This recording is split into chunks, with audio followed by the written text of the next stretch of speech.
This weekend at the box office, How to Train Your Dragon: The Hidden World was nearly grounded by Tyler Perry's A Madea Family Funeral, but managed to hang on to number 1. Elsewhere, Academy Award winner for Best Picture Green Book found itself back in the top 5 after a massive theater expansion. All this and more on this episode of The Weekend Take. You're listening to The Weekend Take, and now your host, Sean Schaefer. Hello everyone and welcome to The Weekend Take. I'm your host, Sean Schaefer, and with me this week is actress Ellen Adair. Ellen, how are you doing this week? I'm so good. How are you? I'm doing well. Glad to have you on the show. For those of you new to the show, what The Weekend Take is a weekly podcast that breaks down the weekend box office results but looks beyond the numbers at the current topics, talking points, and trends in the film industry. We're going to get started the way we do with every episode, looking at the films that left the top 10. This week, there were 3 such examples. First up was Run the Race from Roadside Attractions, which dropped from the number 10 position to number 16, taking in $1.3 million, a 39% drop from last week. It managed to gain a few theaters, 222 theaters to be exact, to bring its count up to 1,075, a $1,227 per screen average to bring its cume up to $4.1 million in its second week of release. The second film to leave the top 10 this week was Cold Pursuit, which dropped from the number 8 position down to number 15 from Lionsgate. The film took in $1.6 million, a 48% drop from last week. It lost about a quarter of its screens, losing 555 screens to bring its count down to 1,765, $935 per screen average to bring its cume up to $29.9 million in its fourth week of release. And lastly, to leave the top 10 is The Upside from STX Entertainment, dropping from the number 9 position to number 12. The Upside took in $2 million this week, a 34.9% drop. It lost roughly a quarter of its screens, losing 541 screens to bring its count down to 1,607, a nearly $1,300 per screen average to bring its cume up to $102.8 million in its 8th week of release. So, Ellen, looking at the 3 films that have left the top 10, do any of these particularly surprise you that they've left, or surprise you that they hung in so long? I don't think I feel particularly surprised, or at least I'm not surprised that The Upside has fallen out of the top 10, but I guess I should be giving you my congratulations that it's finally outside of the top 10 and you don't have to talk about it anymore. In terms of Cold Pursuit, I guess we can now make jokes about the film being too old to be able to manipulate its gun. That it's also fallen out of the top 10. And with Run the Race, I don't think that I would have heard about this film if it were not for your podcast, so I guess I can't feel too surprised. With The Upside, it's been 8 weeks in release, all these very small marginal drops, which is certainly very impressive for the film itself and its performance. But yes, finally, I no longer have to discuss Kevin Hart and the backlash for Bryan Cranston and all these other things that went on with the film, and we can just remember the good of it, which is it's now STX's second highest performing film of all time, behind Bad Moms, which is very strange company to be in. Yeah, it's very true. Yeah, no, it's done quite well for itself. I guess the danger here is that you're going to see like The Upside 2, like more Upsider. Just trying to repeat that success. Yeah, I mean, it wouldn't be the first time. We've had films that are remakes to films that the original didn't have a sequel. Just look at Ocean's 11. You know, the original Ocean's 11 with the Rat Pack never had sequels, and now we have Ocean's 11, 12, 13, Ocean's 8. They're pretty delightful, though. But it wouldn't surprise me that money would talk and we'd see some kind of continuation of this story, even though the original, The Untouchables from France, did not. Who knows? We'll have to see. See what happens in 2020. Number 10.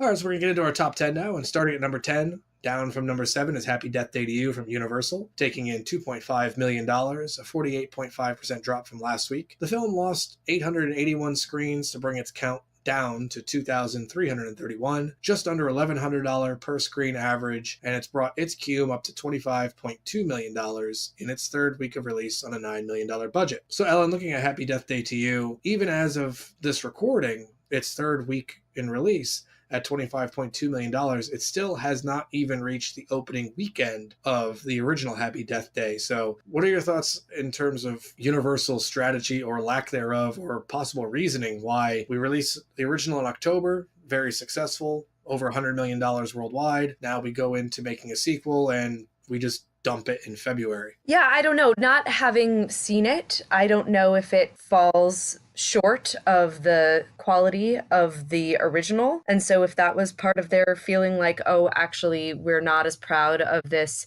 sequel as we'd like to be, so maybe we'll just, dump it in February and have it go sort of quietly. I mean, I think certainly it worked for Escape Room to have been released at a time of the year when there aren't a lot of other horror films competing with it, so maybe they thought that they would try to do that. Clearly, it didn't work out for them the way that it worked out for Escape Room, though. No. I mean, Escape Room earlier this year making over $100 million worldwide itself and has earned itself a sequel. So, but I think on a $9 million budget, a genre horror film like this, it's profitable. Should likely warrant a third film to complete the trilogy, but it'll just be a matter of if it releases in October or in February. Are you a fan of like the genre horror films? I am very easily scared, so I don't enjoy going to the movies in order to be scared. My husband loves horror movies, and so he goes out to see all of the horror movies with his horror movie buddies. I'm always like, no, you kids go off, like enjoy your horror films, and I'll just be at home probably watching baseball. Well, there are a few extenuating circumstances under which I will watch horror films. One, if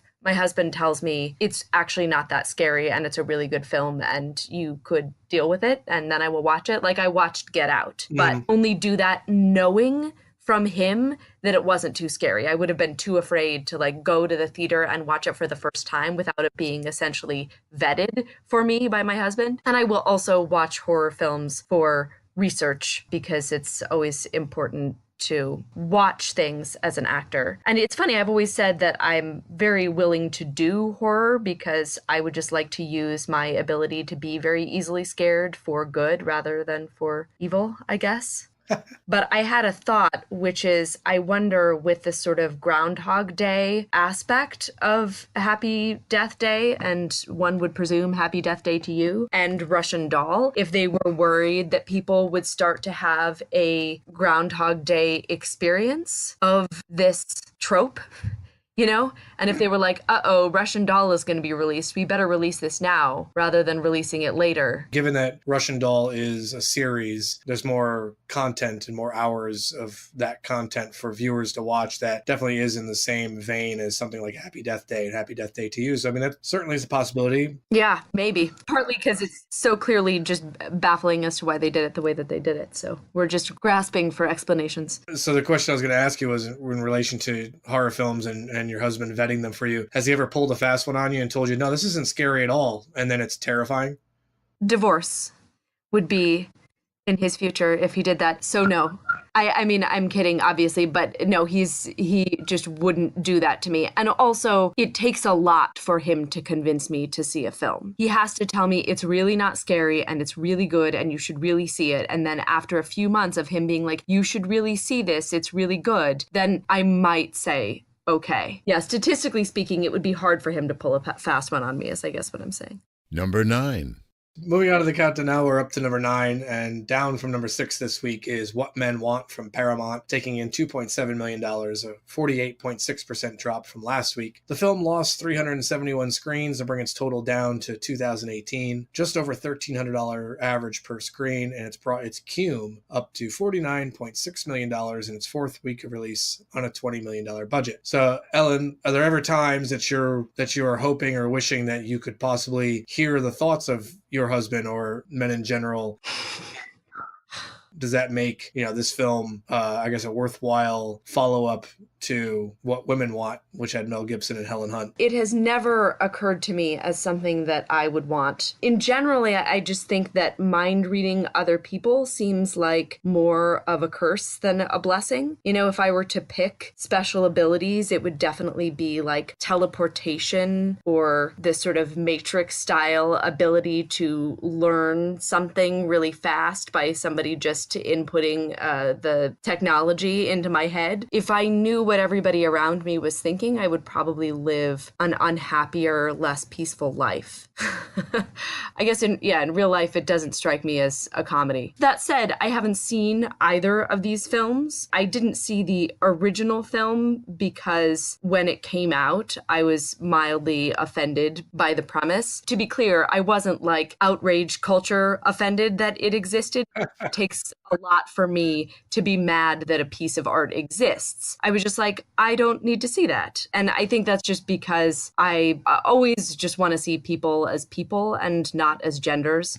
And I'm aware that that might just kind of be where I am on the sort of Kinsey scale of female identifying. That is that I've always just wanted people to see me as a person and not as a female person. My first take on the remake was that I was not really interested in it either, because I feel like I don't like gender stereotyping no matter which direction it cuts. So like in general, I'm not interested in misandry for the sake of feminism. When I watched a full trailer for the film, it made me more interested than I was just sort of given my assumptions, because I saw that it was really about Taraji P. Henson's character sort of using the information that she gets to get ahead in her male-dominated work environment. And I like that. And I do like Taraji P. Henson and Tracy Morgan a lot. So maybe this will be something that I watch when it's playing at the home theater. Okay. Certainly a fair assessment on the film. And yeah, and as I was talking with Rob Lumley last week about what women want, is it did not age well. Certainly not something that could exist today's current culture. And I think that's why What Men Want stands even a lick of a chance currently, because it is, as you said, it's Taraji P. Henson using this ability that she's given to excel in her male-dominated career path. I think that certainly helps it. It's certainly more interesting than like, I want to read the thoughts of men so that I can sleep with all of them. But I feel like that's a really good point. And what it makes me think is that the Mel Gibson film is almost 20 years old. And in 20 years, what this film is going to look like. And I don't know that people will look at it and say that's offensive, but I feel pretty confident that people will look at it and they will say, oh boy, is that ever a product of the Donald Trump presidency, basically. Mm-hmm. The movement that has come in both society and in art, really looking for women getting some of their own back versus men, is, I think, a real response to, you know, a man who could say by which body part he would grab women being allowed to be elected to the president of the United States. So I feel like people making art are just trying to fight back against that in any sort of like quiet way that they can. So I think that in 20 years, we're also going to look back at this and be like, it's a period piece in its way. Or at least I hope so. I hope we've come far enough in 20 years that we look back at this and we're like, oh, that's so cute when we thought we had to fight so hard. But we'll see. You're listening to The Weekend Take. Visit our Patreon page to become a patron of The Weekend Take. And for as little as $1, you'll receive exclusive content and perks. Number 8. All right, so moving on to the countdown now, we're up to number 8, and it's our first new release of the week. It's Greta from Focus Features, which took in just under $4.6 million on 2,411 screens, averaging just over $1,900 per screen in its first frame of release.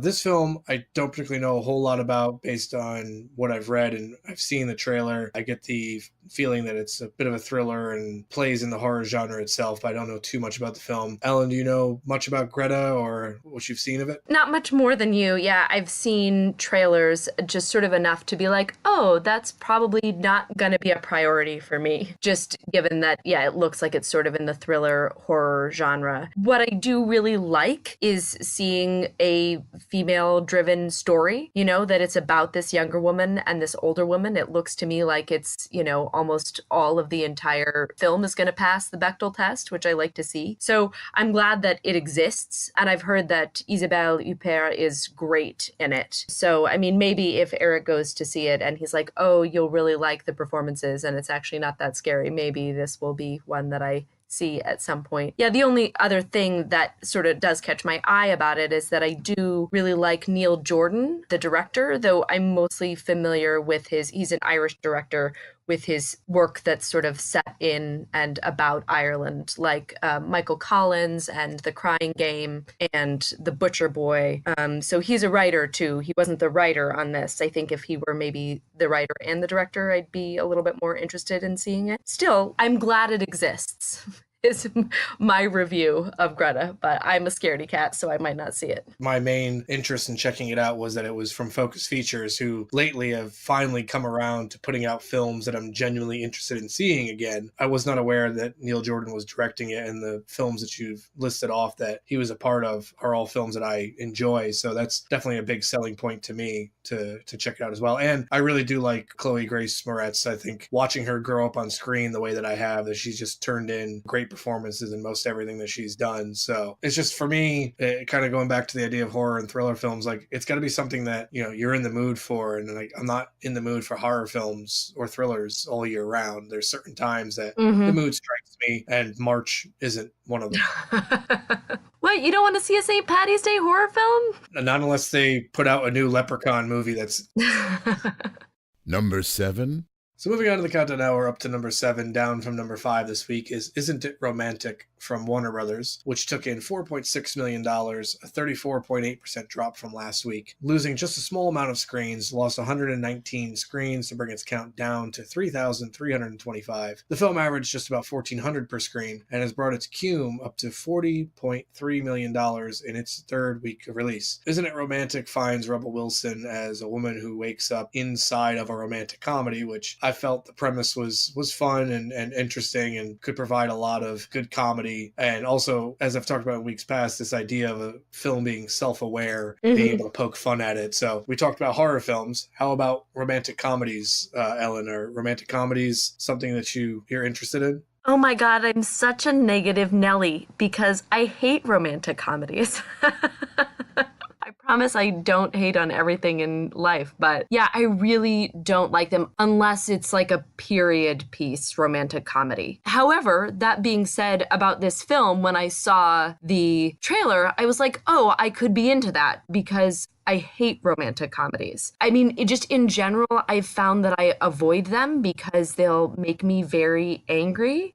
And I hesitate to put this controversial opinion on air. There was a very high-profile romantic comedy that I didn't realize was a romantic comedy, and I was very excited to see it. And then I went to see it, and I hated it the whole way through. I was like, this is so bad. The performances are fine, but like the storytelling is just like makes me want to tear my hair out. And every single scene, I know that this is going to be the scene where this happens. And that just makes me so furious. Dare I ask what the film was? I'm afraid to tell you.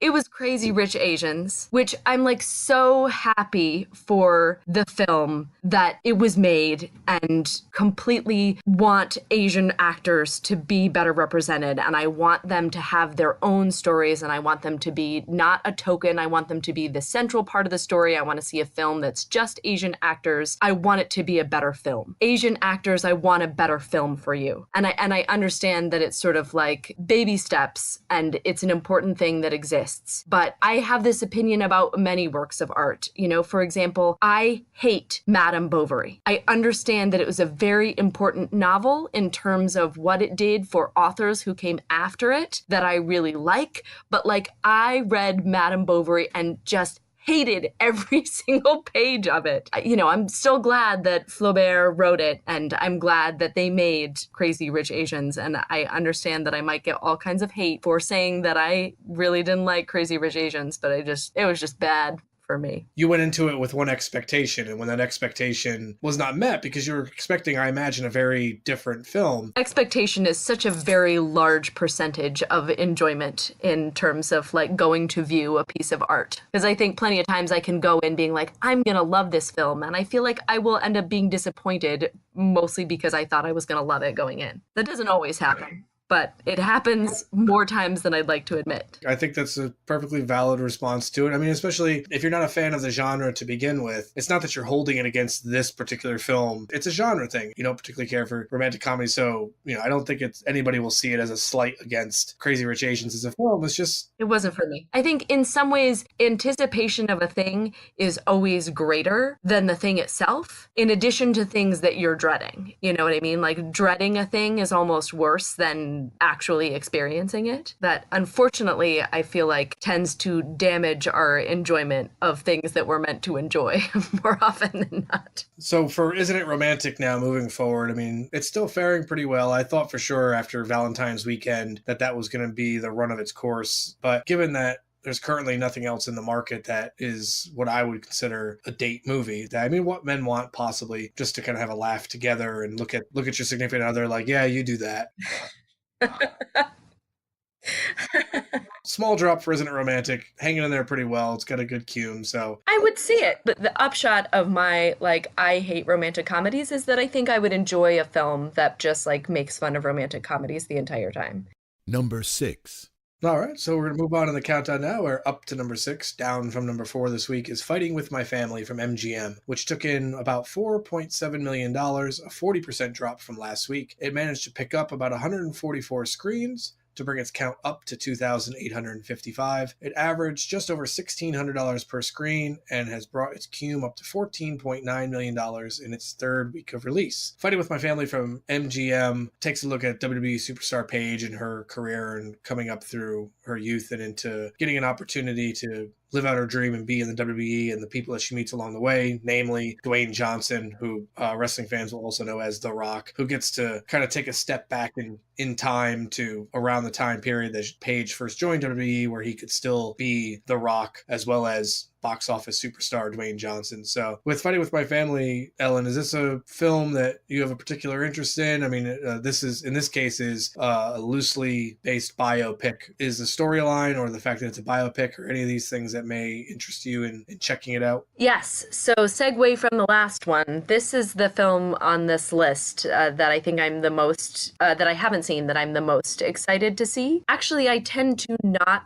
like biopics. I just feel like they fall into the trap of wanting to present all of the things rather than crafting a really good narrative, just because life is less of a clean narrative than the stories that we make from it. That said, I feel like from what I know about this, that it is more interested in telling the story than it is in representing the life of Paige. A sort of interesting theme for me, I think, in thinking about these films has been that I feel like the 30-second television spot often misrepresents the film to me. Maybe it's the way that I'm watching it. But when I saw the 30-second TV spot for this, I was like, I don't think I want to see that. Not I hate that, but just because most of what I got was look, it's The Rock and he's yelling. And it sort of didn't deliver to me that the main theme of the story, which is this woman in sports, which I'm so in. That definitely has me really interested. And plus, I love Nick Frost and Lena Headey, and I like Vince Vaughn. And then when I realized that it was written by Stephen Merchant, I'm completely sold. I want to go see this movie in a theater. Between the Ricky Gervais show and extras and The Office and everything like that, I just think that Stephen Merchant is maybe one of my favorite comedy writers. So I definitely want to see it. But unfortunately, the TV spot itself, you weren't smelling what The Rock was cooking with the 30-second TV spot. I was not smelling what he was cooking. No, indeed. I think you're in for a real treat because I'm a fan of WWE product, and I've been able to follow Paige's career kind of as it was happening in real time from her entry into NXT and through NXT and into the main roster of WWE. She's had some really great career accolades to this point at such a young age. It's almost bittersweet for this movie to come out because I don't know if you're aware, but unfortunately Paige was forced to retire at 25. Oh, I didn't know that. Why? Unfortunately, she suffered a neck injury that required spinal fusion. Oh. And she rehabbed for over a year to return. She returned, seemed to be back to form, and just an unfortunate accident caused her to take a bad bump and unfortunately re-injure her neck. She had to step away from an in-ring performer career, and now she is, at last I knew, she was the general manager in role of one of the live shows. So it's almost bittersweet for me to watch this film, seeing all that she's done in this celebration of her career, to know that, unfortunately at 25 that it's over. Unfortunately, her career is over. And I'm also curious to see if towards the end of that film, if they're going to touch on that, because she was rehabbing from the first surgery when they were making this film. So I'm curious. Oh, interesting. exciting. No, obviously I didn't know any of that. Like, I'm not somebody who like follows WWE a lot, but I just enjoy. I'm a big fan of Glow, and I always enjoy any stories of ladies in sports. So I'm sold. You're listening to The Weekend Take. Visit our Patreon page to become a patron of The Weekend Take, and for as little as $1, you'll receive exclusive content and perks. So now we've reached a point in our show where we're taking aside and get to know our special guest a little better. This week we have Ellen Adair with us, who is best known from such shows as The Sinner, Homeland, and Billions. Ellen, why don't you tell us a little bit more about yourself and what you do? Those are some of the highlights. I am predominantly an actor, though I write as well. And I have done a lot of stage stuff, but these days I do mostly TV and film. I'm leaving actually tomorrow to shoot a film that I don't know if I can talk about details or the name of it or the exciting other people in it, so I won't talk about it, but I'm very excited to undertake that journey. What inspired you to begin an acting career? My grandmother was an actor and my aunt is also an actor, but I grew up on sort of the opposite coast from them. But it was more that I knew that they did that and I thought that was so cool and that was what I wanted to do. But I grew up without a television. So for me, like being an actor meant being on the stage, and that's kind of what I grew up doing. I did my first Shakespeare play when I was 12 and I fell in love with it. And so I have had a lifetime of doing Shakespeare at this point, and I still really enjoy it. Stage acting is kind of like Italian, and on-camera acting is like French. So they're related languages, and if you know one, it's going to help you learn the other one, and there are a lot of cognates. But you can't just necessarily expect that if you know Italian, you can walk into a room with a bunch of French people and that they will understand you. It's fun to work in both of the genres, but there's always, for me, a sort of like period of adjustment where I'm getting my vocabulary back. The things that I have come to really love about on-camera work is, number one, the scale, just that it's completely like real life and that all I have to do is have a thought to know that it's going to read. So it's not my responsibility to make sure in any way that the story is conveyed. It's just my responsibility to be in the place and experience what's going on. I think the real reason for me for being an actor is that I am acquisitive of experience and I'm acquisitive of the human condition. And I want to know what it's like to experience more things than any person can experience in a normal life. The closer that I am to really being able to experience those things, the more enjoyable that is for me. Additionally, the other thing that I really love about on-camera work is actually that it's not my job to decide what the final cut is. It's just my job to be in the moment and give the director and the editor different options for what it might be. So as long as it feels real in this moment, I don't have to decide, oh my God, is this the right thing to do? I just have to say, this is the way that it felt this time. And actually it's even better if it felt different from the way that it felt last time. It's so fun to start a take and be like, this could be really different from last time. You know, I don't know what's going to happen. The more that I can keep like, this could be totally different than it's been before, alive in me, I think the more fun that I have. It's interesting to hear of your love of Shakespeare. What would be your favorite show of Shakespeare's to watch as an audience member, or do you have a preferred show that you would like to be a part of? That's such a great question. I have to subdivide it. Okay. So my favorite history is Henry V. I really love Henry V. And my favorite tragedy is probably the Scottish play, and I just never say the word ever because I've done it twice, and bad things do happen. And my favorite comedy is As You Like It. So Rosalind is maybe my favorite character in Western literature, and I have gotten to be Rosalind, but I love her so much that I would love to do it again. I also really love Helena in All's Well That Ends Well. That's another character that luckily I got to play. I always wanted to play Cordelia in King Lear because I really love that play. And I think, unfortunately, I've probably straight graduated to the like Regan part of my life without ever getting to play Cordelia. And that's a small tragedy for me. If somebody would let me play Cordelia before I'm like way too old to play Cordelia, that would be great. Outside of the acting world, you are an adamant fan of baseball. It's so true. Aside from acting, you're also a writer, and you have brought your writing talents to the world of baseball and sports. Can you tell us a little bit about that? Sure. Yeah. So earlier this year, I wrote a couple of what I would call like absurdist puff pieces on this site, Fenway Nation, which was just because the editor-in-chief of that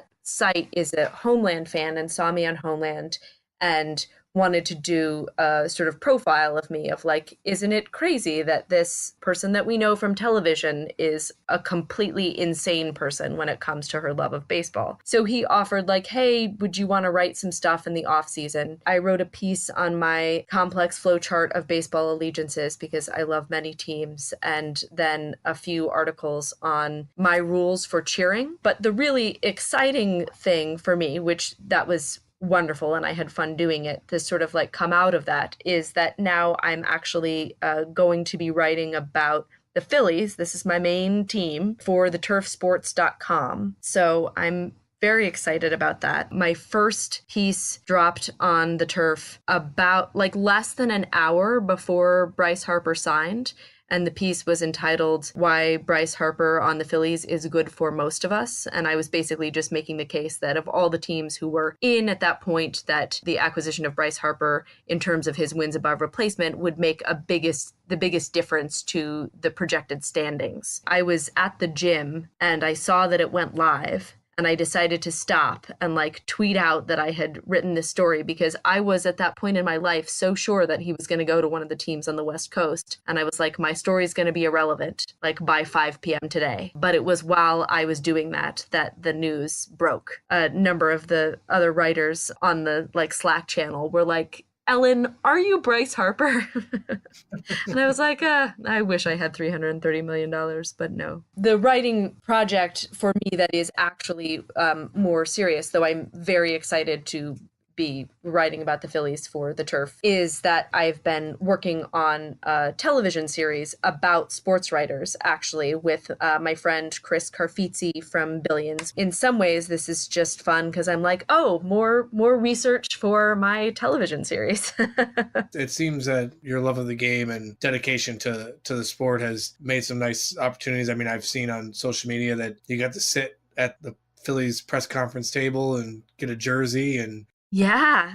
The managing director of the Phillies like saw a tweet that I made, and I won't make this too long of a story. And, he was like, come to Citizens Bank Park and I'll get you some tickets. And like, I wasn't expecting any of the rest of that stuff. It was just insane to me. How did I get a Charlie and the Chocolate Factory golden ticket? And it wasn't until the following week when my husband and I were going to a game at Citi Field where the Phillies were playing. I was just at the game and then got a bunch of texts from friends who were like, hey, you're on TV. And I realized that all of the things that I had just in my excitement, just like blathered about my, lifetime love of the Phillies, they like slid into the broadcast, that they were like, this is Ellen Adair. And, you've seen her on Homeland and Billions, and she has loved the Phillies for her whole life. My golden ticket experience was contextualized a little bit, but I was no less grateful for it. What would you say is probably the best piece of advice that someone's offered you as an actor? The best piece of advice that I ever got was, I was a fairly young actor at that point, and I was studying at Shakespeare and Company, and this teacher named Dennis Krosnick told me, you need to know that the best student doesn't necessarily make the best actor. I've been a like Hermione Granger type my whole life and have always thought, oh, if I just like study harder and if I just try harder, like I'm gonna be better. And the main thing that you really need as an actor is just to be persistent and not to give up. And so being a good student will help you well there. But I think when it comes to actually acting, if you're trying to do the right thing or like be the best student or something rather than just letting it go and being a person. It's not going to work out for you. To a certain extent, I do feel like that piece of advice transformed me from being like what was probably a totally unwatchable actor before that to like one that is, mostly watchable, or at least some people seem to think so.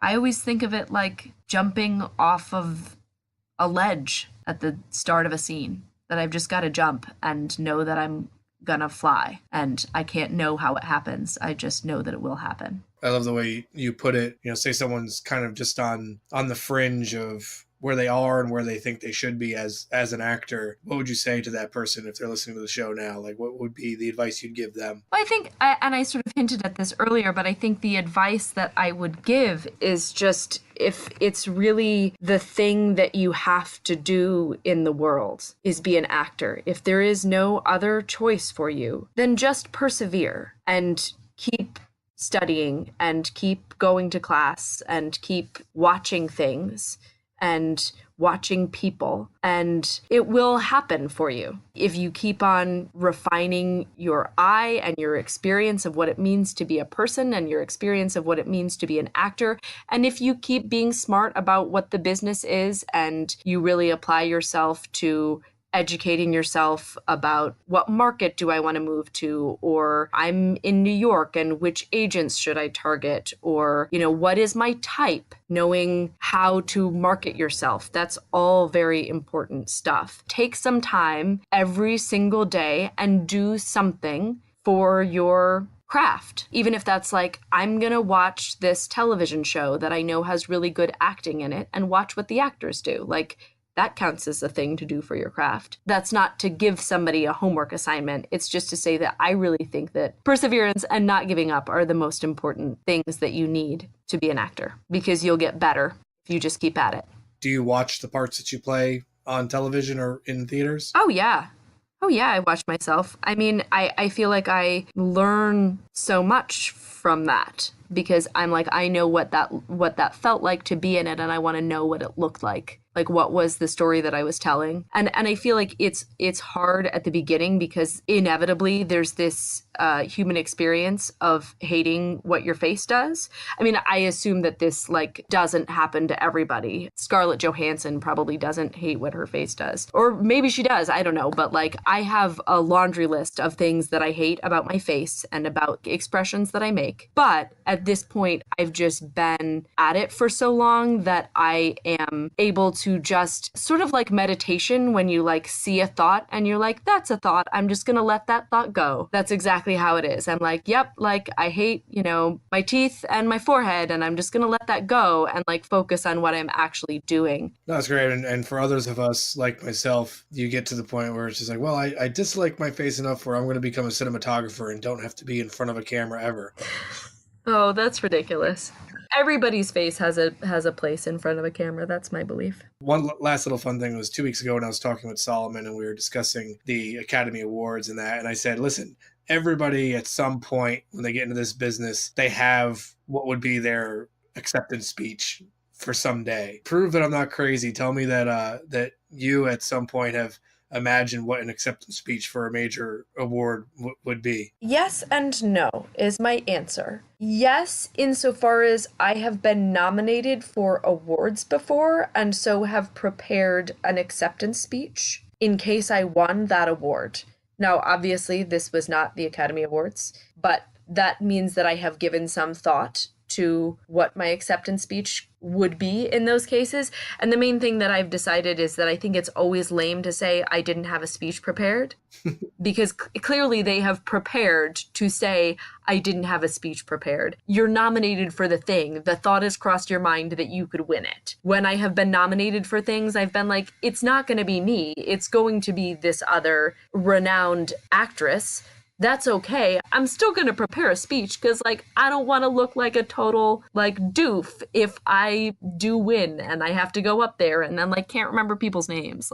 That said, I actually have not thought about what my Academy Awards acceptance speech would be, but I'm sure it could never be as good as Olivia Colman's. So looking ahead in 2019, just to wrap up real quick, is there something on the horizon for you that we should be looking out for? Well, hopefully we're looking out for some more news from my series that I'm writing, which is called Balls and Strikes. And my writing partner and I are hoping to produce a proof of concept for that. But also earlier this year, I shot an episode of The Good Fight. So that should be coming out at some point. I actually don't know. I should probably look up the air date for that. But yeah, I'll be on the next season of The Good Fight too. Definitely want to thank you, Ellen, for coming on the show. Where can someone see some of your work or connect with you, either social media or otherwise? Like where can they find out more about you? Oh yeah, totally. I've got all the things. I have a website. It's my name, Ellen Adair, ADAIR.com, sort of basic. You can also find me on Twitter at Ellen_Adair, ADAIR. And I'm also on Instagram at Ellen Adair G. That's just the letter. That's for my married name. I also have a Facebook page. I think it's like facebook.com/Ellen Adair G. I am seriously fading Facebook. I'm not on Facebook very often. If you actually want to get in touch with me in some way, like Twitter is probably the best way. I want to thank you, Ellen, for staying up with me after both of us with long days to be a part of the show.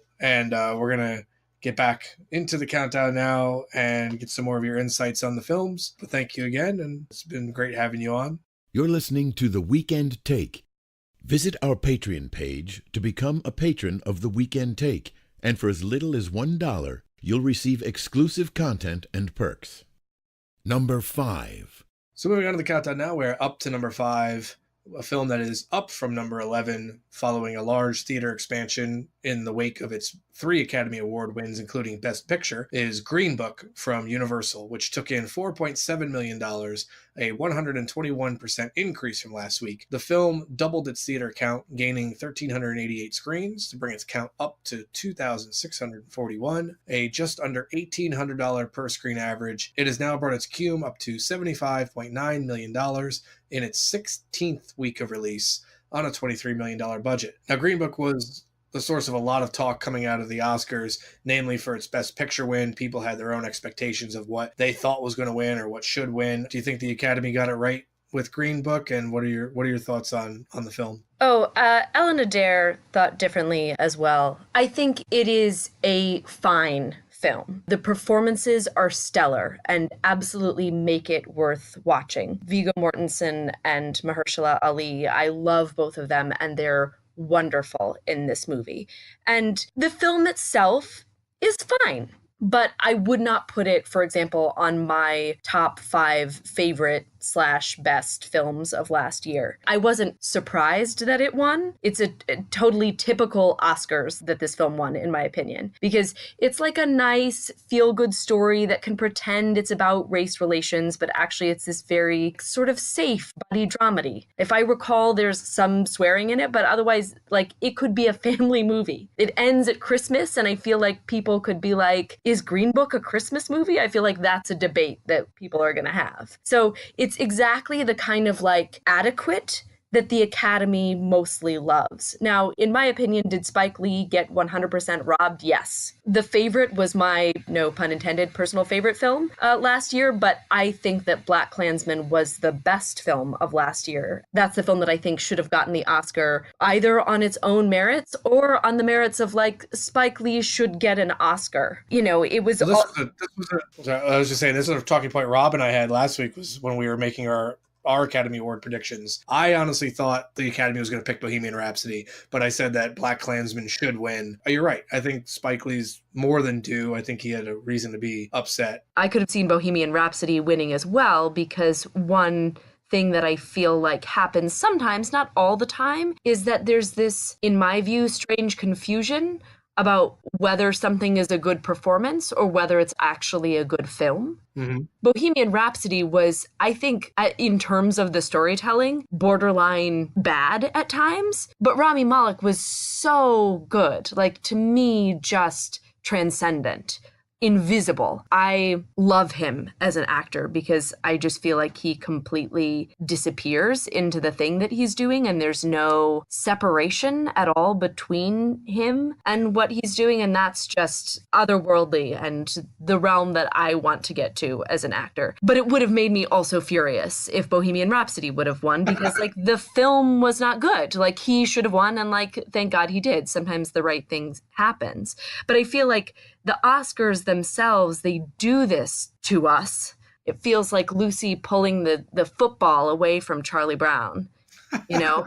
It's a good analogy. I like that. Just exactly like Moonlight. Oh my gosh, are they actually, like, that was clearly the best film and it actually won. And then the following year, The Shape of Water won, which I thought was like risible as a film. I just thought it was actually sort of bad as I was watching it. To me, The Shape of Water was just like basically Free Willy if Jesse banged the whale. Octavia Spencer and Michael Shannon were asked to play these total like caricatures of themselves. And I just thought like these actors deserve something better. I feel like every moment that I think, oh, you know, maybe the Academy is getting it together, I always hope and I always get disappointed. Overall, I think the Academy is still falling short of, again, talking about expectations. My expectations were not very high going into this year's Academy Awards, only because I was like, well, if they're going to do right by people, they're going to do right by people because they feel they have to. Right. Not because they genuinely want to choose the winners. And so then what does it say that they didn't even do right by people? That they could feel like, oh my God, there's such a microscope on us. And then you still would be like, yeah, but Spike Lee, it's not your year. You make another like totally phenomenal, excellent film, and maybe you'll win that one. Totally ridiculous. I think the best point that Rob made, and then we'll move on to the next thing, but that last week was when he looks at the films that are nominated for Best Picture, his criteria is what film is still going to matter 10 years from now. Yeah, I think by that metric, a lot of Best Picture winners fail. Yeah. I mean, you know, maybe in 10 years we'll still be watching Green Book as a Christmas movie, so. And then debating if it's like Die Hard and it's also a Christmas movie. Exactly. Yeah, that was the reference I was trying to make. Thank you for picking up what I was throwing down. Anytime. Number 4. So moving on to the countdown now, we're up to number 4, down from number 3 this week. The Lego Movie 2, the second part from Warner Brothers, took in $6.6 million, a 31.7% drop from last week. The film lost 375 screens to bring its count down to 3,458. It averaged just over $1,900 per screen and has brought its cume up to $91.6 million in its 4th week of release. So with the Lego Movie 2, it's still trending very, very far behind the other films in the franchise, aside from Lego Ninjago, which is a little bit removed from the primary Lego universe. But in looking at it and just its poor performance, just to give you an idea, I mean, I just said $91.6 million through 24 days in release. Comparatively, the first Lego movie at this point was at $209 million, and Lego Batman was at $148.7 million. So Lego Movie 2 has a lot of ground to make up that it's just not going to. I recently saw the film. I actually went to see it with my daughter this past weekend, and I gotta be honest, it's not as good as the first Lego movie or Lego Batman.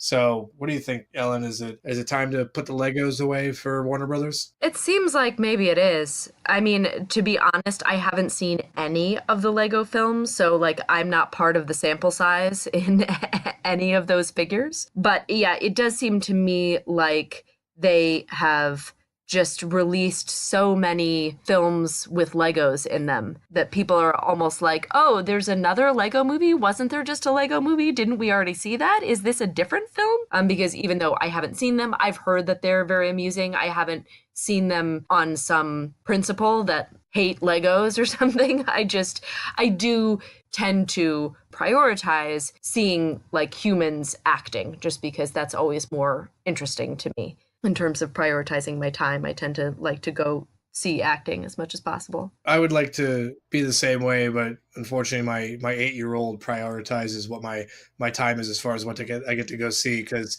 believe me, I have seen a number of films in the last 8 years that certainly were nowhere in my top 5, top 10, top 20 movies to see in that particular calendar year, but I did.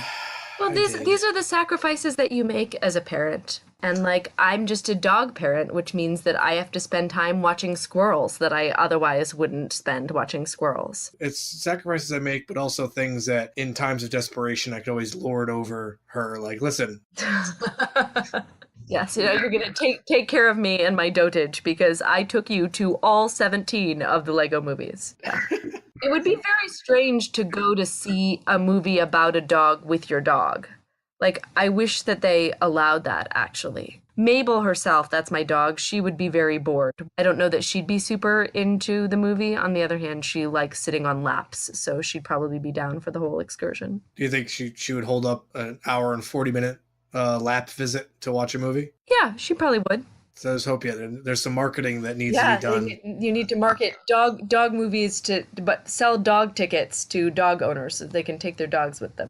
Now all the big time movie executives who listen to this podcast are going to have a brilliant idea. For Lego Movie 2, seeing where it goes from here, I mean, I'm not entirely sure that this film necessarily even breaks 100 million domestic, which I think for Warner Brothers is reason enough alone to just let it go at this point. There's no reason to complete the trilogy. I mean, unless by some miracle of foreign gross, it really gets to be worth it, but that's not seemingly the case. The film cost reportedly 100 million to make, so in Hollywood math, it still means you're losing a lot of money. Lego Movie and their franchise is certainly not following the same path that a later franchise we're going to talk about, which is How to Train Your Dragon, is following, where each Lego movie cost more to make than the previous one, made less money. Each How to Train Your Dragon cost less to make than the previous one and made more money. So I think Warner Brothers is probably jealous of Universal for their franchise. Yeah, that's so fascinating, just about why would the cost have to escalate if another animated franchise was able to cut costs. I don't know. I guess it's those high salaries demanded by all those Lego actors who are now going to be unemployed, and all their little like Lego agents are going to be so upset. But they can only make one of two faces depending on how you turn the Lego head. So Exactly. Number 3.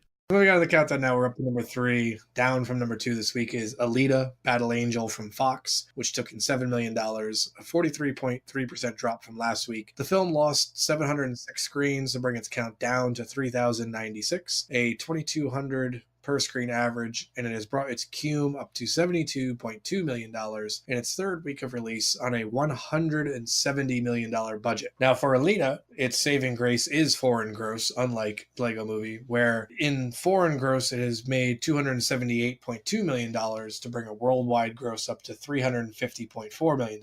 Ellen, have you seen Aleta? Are you interested in Aleta? I went and saw it opening weekend, and I found it to be a great middle ground of style and substance. There were certain things that were lacking on both ends, but nothing so egregious that I couldn't get through it. For you, is this something that is possibly on the list of films to check out? I would see it. I think it's probably, I don't know, it might be on the bottom of the list of films that I would see, though. It's such a surprise that James Cameron has constructed a script that's just sort of a vehicle for visual pyrotechnics. But like that said, the visual pyrotechnics are fun. I am definitely not above enjoying that. I guess the thing for me, and maybe if I saw the whole film, I'd feel differently about it, but I have to assume that it's from the source material, but I feel like I'd be far more interested in the film if it were Rosa Salazar's actual face, kind of like Alicia Vikander in Ex Machina. Mm-hmm.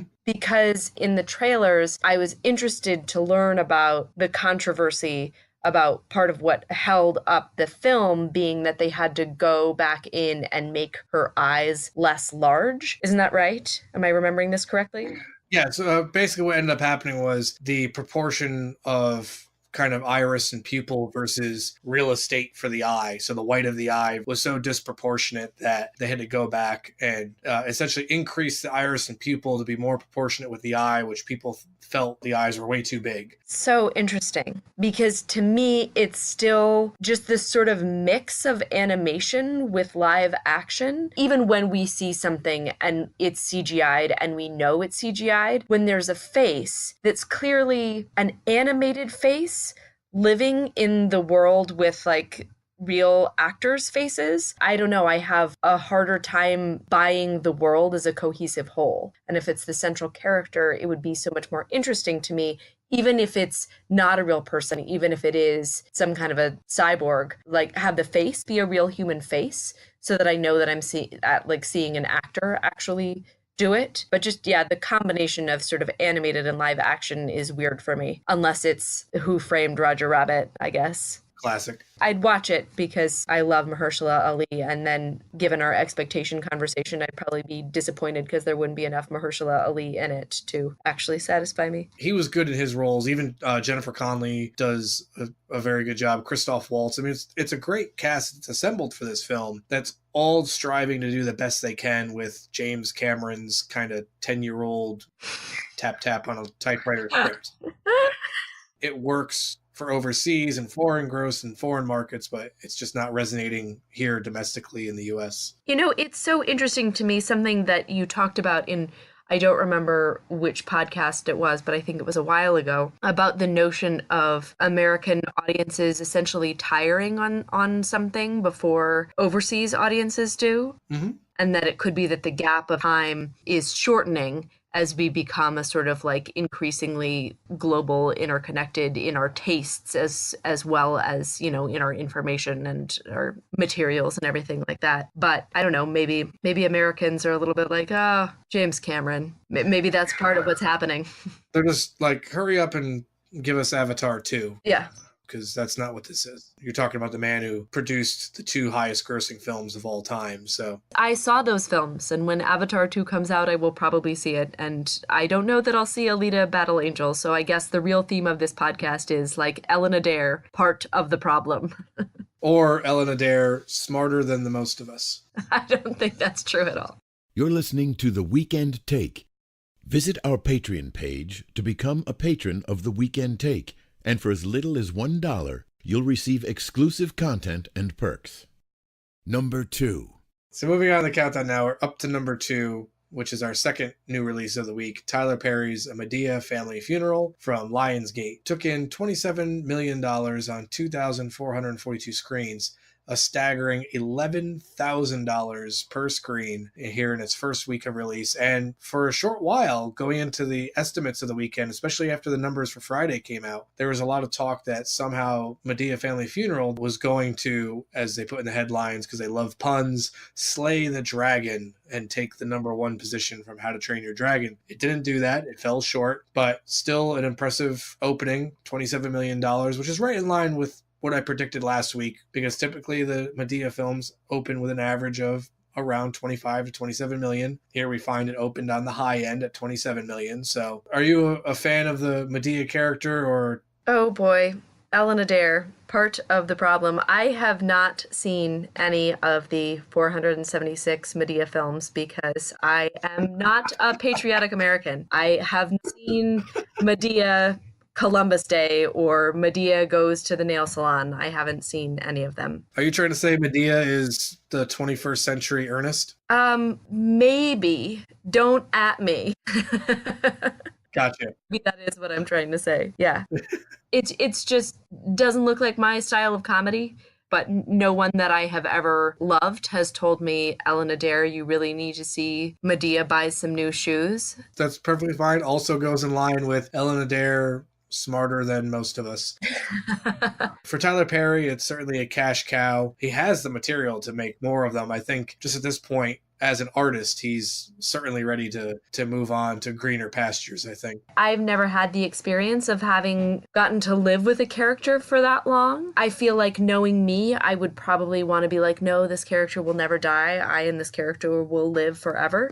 But I've never made 476 films where I got to play the same character. And so I can see a world in which an actor, not just an actor, but, you know, a writer, a creator of a character would be like, okay, it's time to let this one go. You know, we've had our good life together, and I will think fondly of all the times that we've spent together, but now it's time for us to part. I doubt it's the end of Madea. It might be the end of her as an eponymous character in one of her own films. You think that she'll make some kind of cameo in some future Tyler Perry properties, possibly? I can just see that happening. And again, I don't say that out of any intimate knowledge of Mr. Perry's work, but I think the temptation to just, slip in a scene that everybody will be so delighted to see her again in something else, but still feeling like he ended her story where he wanted to end it. Not to put you on the spot, but if you had to pick a character that you've portrayed on screen that could continue on beyond the lifespan that it did, which of your characters would you choose? Oh, that's such a great question. Well, I'm just going to go with my gut here. I really loved terrible Janet Bain on Homeland. I just loved her. She's just such a sly little weasel. And I had so much fun being Janet. And it's funny, I feel like in TV it's easier to imagine we could have Janet Bain spin-off series or something like that. Well, that just means you have to make a pitch for a Janet spinoff then. Yeah, I would love for there to be a Janet spinoff. Cancel the idea about dog tickets.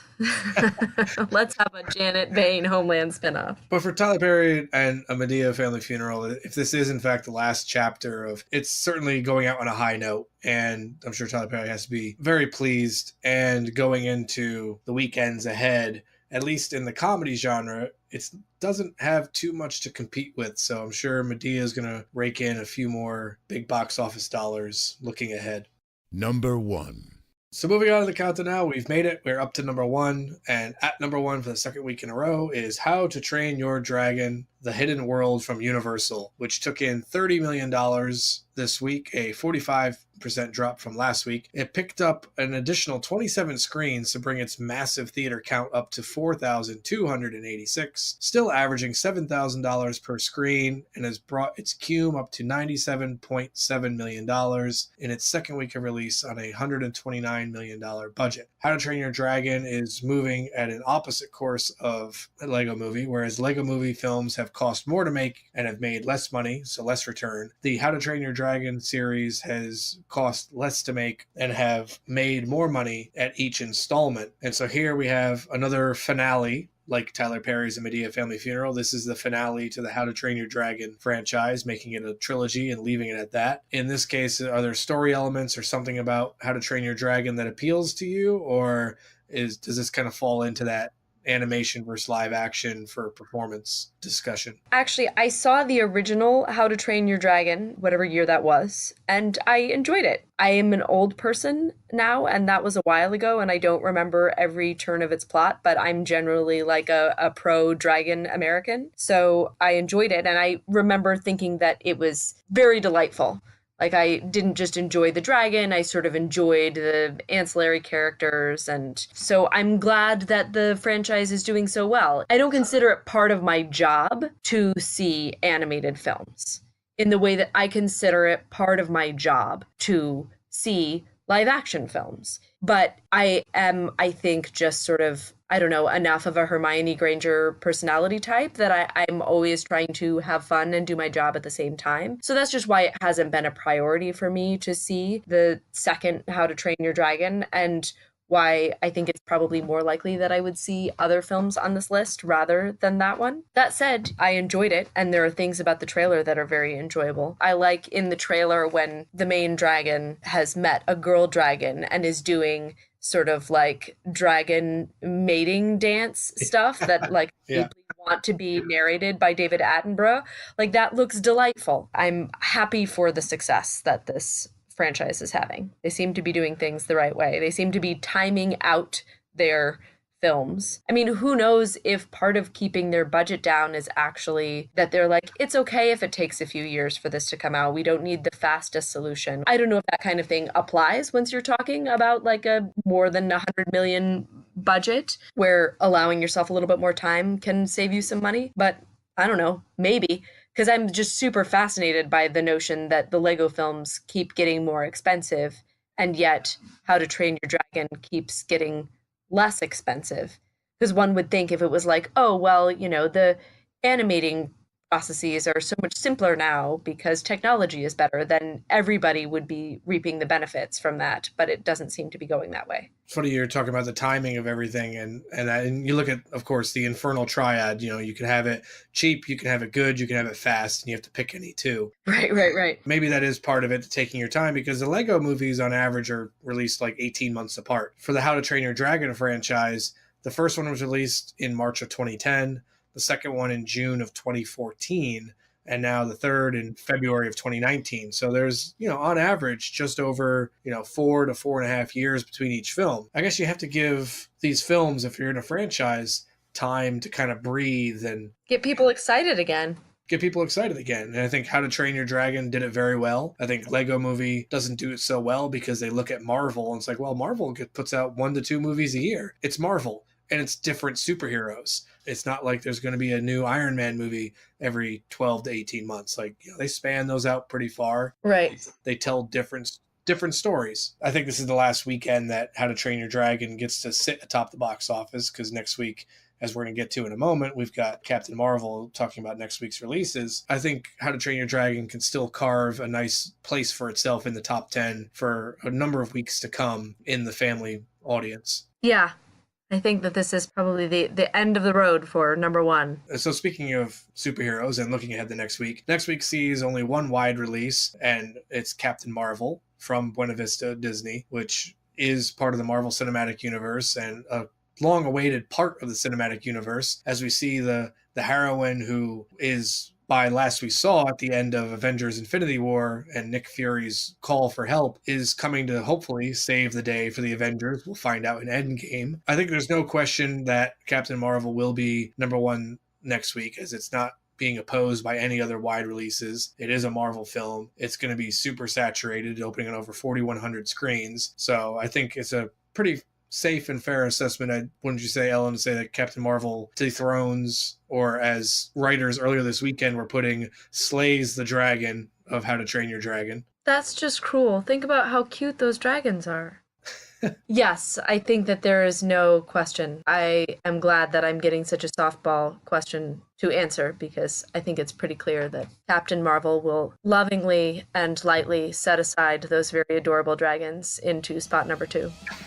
So that about does it for us here this week on The Weekend Take. Again, I want to thank Ellen Adair for being our special guest this week. Just one more time, Ellen, can you give the people listening social media handles? Where can we connect with you? Where can we check out some of your work? Yeah, my website is www.ellenadair.com, and my Twitter handle is @Ellen_Adair. Instagram is Ellen Adair and the letter G, Ellen Adair G. All right, great. Weekend Take is also on social media. We are on Twitter @Weekend Take. We're also on Facebook at www.facebook.com/The Weekend Take. And also, please be sure to check out our Patreon page, which is patreon.com/The Weekend Take. Patrons of The Weekend Take get exclusive access to extended cuts of our episodes. So if you want to hear more of the conversation that Ellen and I had, you can become a patron of The Weekend Take and check that out there. But I want to thank you again for coming on the show and burning the midnight oil with us. I know it's been a long day and you have early plans in the morning, so I won't keep you any longer than I already have. And again, apologize for the late night. No, it's really my pleasure. Thanks, Sean. That does it for us here this week on The Weekend Take. See you all again next week when we'll report on Captain Marvel's opening weekend. But until next week, I want everyone to enjoy the week ahead, and we'll see you all next time. Take care. Bye. You've been listening to The Weekend Take. Be sure to subscribe on iTunes and Google Play, and follow us on Facebook and Twitter. Visit our Patreon page to become a patron of The Weekend Take, and for as little as $1, you'll receive exclusive content and perks.